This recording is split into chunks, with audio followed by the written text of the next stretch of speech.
Hey guys, sorry I'm being quiet because Hal's sleeping, but hopefully he's been asleep for a while actually, so hopefully he'll wake up and I can bring him in and show him to you, because I like to have him in videos when I'm talking about his updates so you can kind of see how he's grown and stuff. But this is going to be his 10-month update, and I don't know why I always have to clap my hands.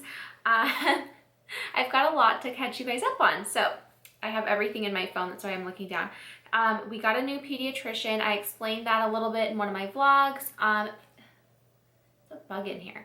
But we got a new pediatrician because, like I said, the last one, if you watch some of my other videos, you know, like there was a big fiasco with our last pediatrician.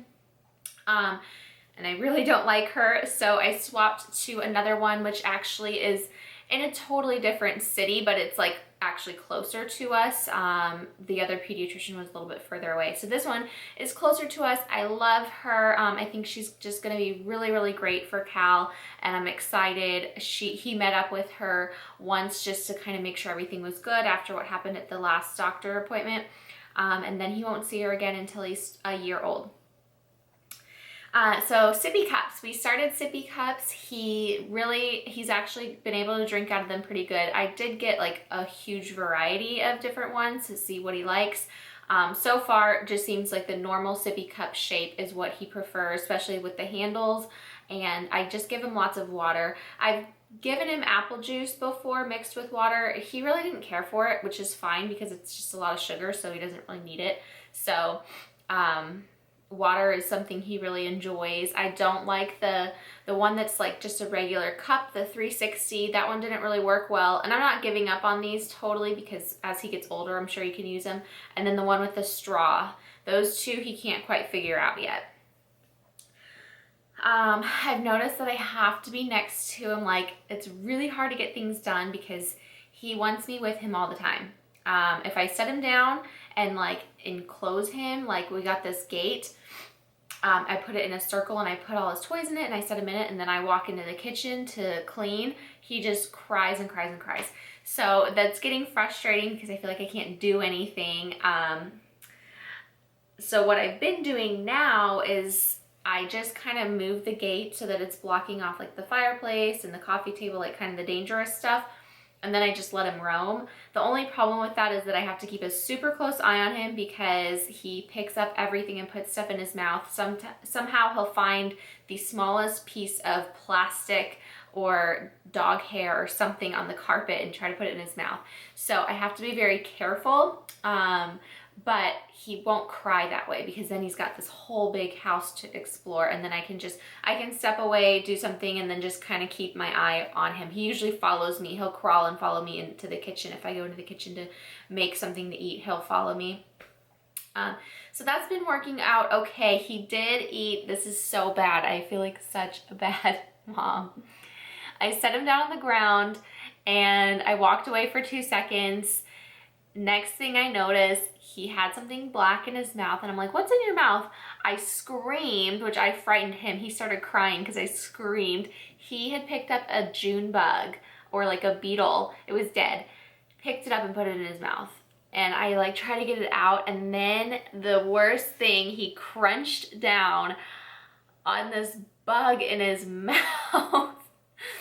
But I got it out right after he crunched down on it, but I'm just like, oh my gosh, it's awful. And I'm sure that I'm not the first mom to have pulled a bug out of their child's mouth, but it was really bad. And I'm just like, okay, I need to make sure there's nothing on the ground before I set him down, because it could have been a lot worse. It could have been something. In fact, we do have, we've had a few scorpions in our basement before too, and this was in the basement, so like that's pretty scary. It could have been something way worse, so I need to be super careful.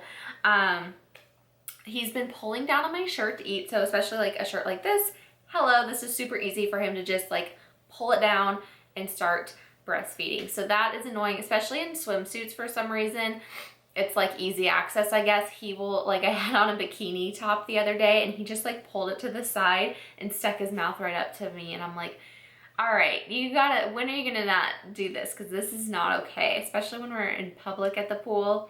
It's not okay. So I need to be more stern and strict about that. Like, usually if it's just me and him at home, I just let him do it because maybe he's hungry, but he's probably just like bored and kind of like knows he can do it, so he does it. So we're dealing with that right now. Diaper rash. He had his first episode of a diaper rash. Unfortunately, it was right after his whole situation with the doctor. I have no doubt that it has to deal with the fact that that happened. I think that is what caused the diaper rash because he'd never had one before. Nothing else had changed in his life except for that. So it came, it went for about a week or two. Nothing like traumatic. I mean, I did call the new pediatrician once because it was on the front of him and not just on his butt. And I was like, okay, is that normal? And he was like a little bit swollen. But I really knocked it out with that butt, what is that butt cream? I don't know, but that whatever yellow tube butt cream that's really popular, butt paste, that's what it is. I used butt paste, and then I also used the A&D like clear ointment too. I used both of those together every diaper change, and he was fine after that. So that's been good. He's not drooling as much now, which is very exciting. He's since at least 2 months old, maybe even earlier, he was always a drooler, just like saliva just pouring out of his mouth, soaking through his onesies. I always had to have a bib on him. Now he still drools, but it's not where like he soaks through. I can actually get away now with him not having to wear a bib, which I really like because a lot of his shirts have like cute phrases on them or like a collar or like, you know, detail, and then the bib always hid everything. So I still put a bib on like if it goes with the outfit, but if he's got something going on, then I don't put a bib on him anymore, which I really like because he was, I mean, I was rotating like 5 to 10 bibs a day before. Let's see. Oh, I ended up calling poison control this month. So lots of things happen. Once they get like mobile, it's very scary. So he was in his little car, which he's almost too big for that. I still put him in it because it's something for him to be contained in, and he doesn't cry if he's contained in that because he can still move. But at the same time, he can't get into everything. So we have those wallflower plugs from Bath & Body Works. We have them all over our house because I'm obsessed with them and I like the house to smell like flowers. So I have those all over the house, and there's one in the kitchen. Like, he always like pulls it out and like runs around with it, and I for some reason never thought like, gee, maybe I should plug that somewhere else. He's done it like 2 or 3 times. So this time he did it, and I came back in and saw him holding it, and he was making this face like, and I was like, uh-oh. So I'm like, did he eat it? Like, what happened? So I got like a little bit concerned. I called my husband. He's like, well, read the back of the label. So I went and got a wallflower and read the label, and it said, call poison control immediately if swallowed. So I freaked out. I called poison control, which I had it saved in my phone. If you should make sure you save it in your phone. I remember they told us that at some parenting meeting. They made us all put it in our phone right then and there. So I already had it in my phone, and they were super sweet. They said, you know, it's essential oils. It's nothing harmful. He probably didn't even like the taste of it. He probably just got a teeny tiny amount, and he's probably fine. Give him something to eat, give him something to drink, wipe out his mouth, wipe his hands, make sure it's not on him anymore, that kind of stuff. And they called back to check on me later, and he was totally fine. And I took the plug and I shook it around and like held it upside down, and no liquid came out of it because it was like tightly secured into the outlet plug. So like nothing came out. So what I think has happened is he just like licked the top of it and just got like the taste in his mouth, but he didn't like ingest, he didn't like chug it or anything. Like, it wasn't that big of a deal. So now I'm going to be plugging those in on like higher outlets throughout the house or places where he can't get them, because that was just a little scary. What else? Eating. So we are still breastfeeding. I'm so happy that we got through that vacation of being away for almost a week without having each other, and I still can breastfeed him. I'll probably do a whole video on that. So we're still able to breastfeed. I did quit pumping at 10 months. I decided I have enough stored up. My goal is to go 2 more months. If we go longer, that'd be wonderful. If we don't, it's fine. I know I have enough to get us through.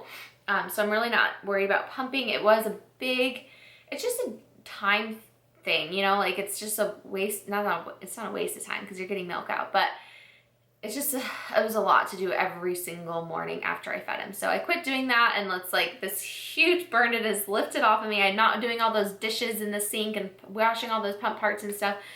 So I'm not pumping anymore just because I think the amount of milk I have stored up will get us through what I need to get us through.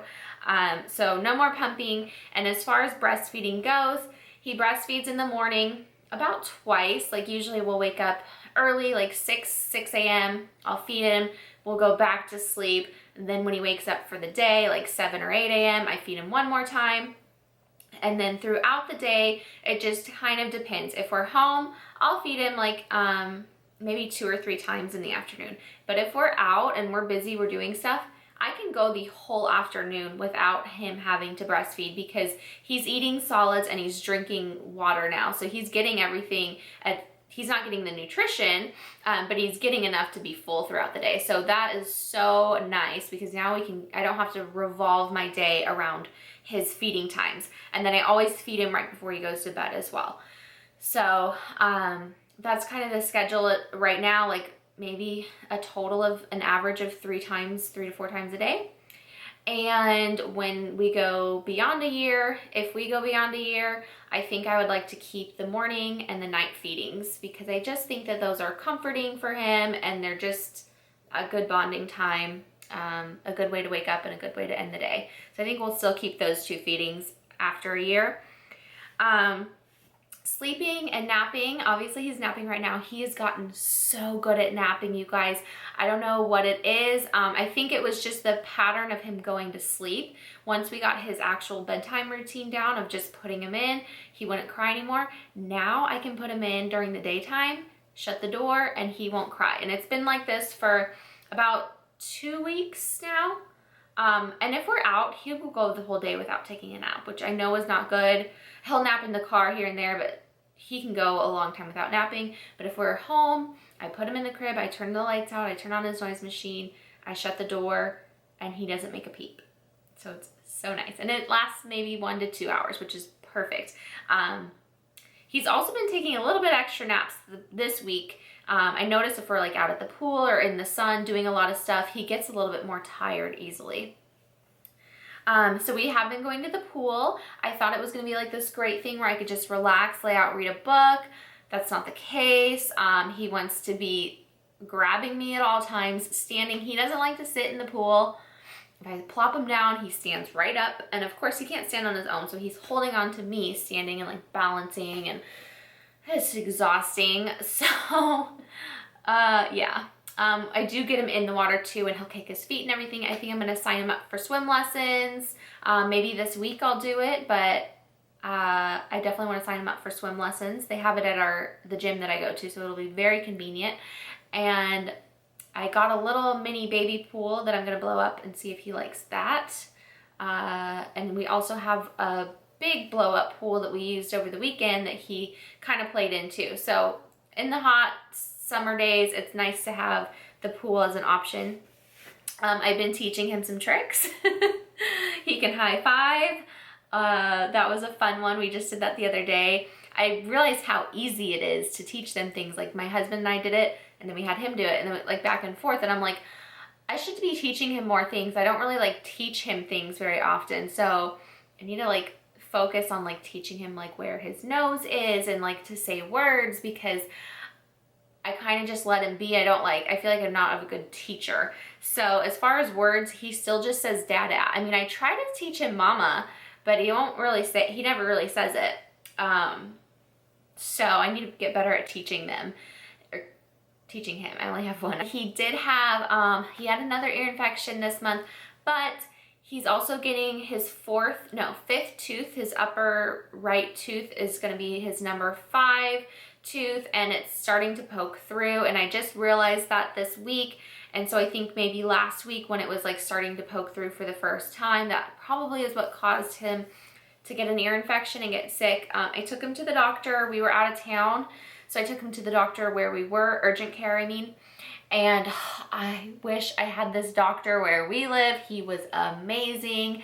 he was like, because I didn't even want to take him to the doctor. He's been on antibiotics 3 times with ear infections or a cold or whatever. And I didn't want to take him to the doctor because I don't want him to have more antibiotics. So I took him to the doctor, and I told him he'd been on antibiotics for a while and stuff. And the doctor was like, you know, it's just such a minor ear infection that I would just monitor him.